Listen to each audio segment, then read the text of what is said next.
Hebu nione kwa mikono. Bwana Yesu asifiwe.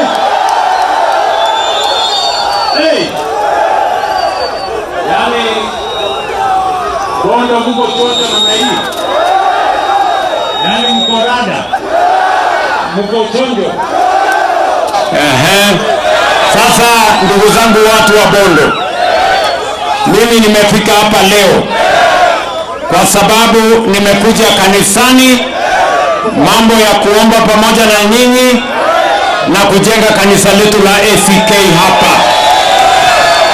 Lakini vile vile mimi nataka niwaeleze watu wa Nyanza na watu wa Siaya, pia nimefika hapa kwa sababu hapa Siaya ni kaunti ambayo ilikuwa ya kiongozi wetu Raila Amolo Odinga aka Baba.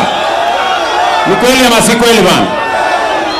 Na mimi niliwaeleza watu wa Bondo, watu wa Siaya, watu wa hapa Nyanza ya kwamba ile ubaguzi ya zamani tutaimaliza wakati huu.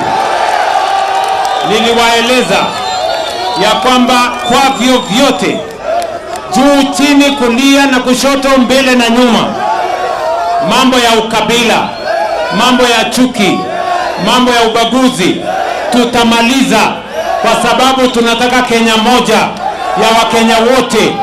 Nyinyi mnanielewa?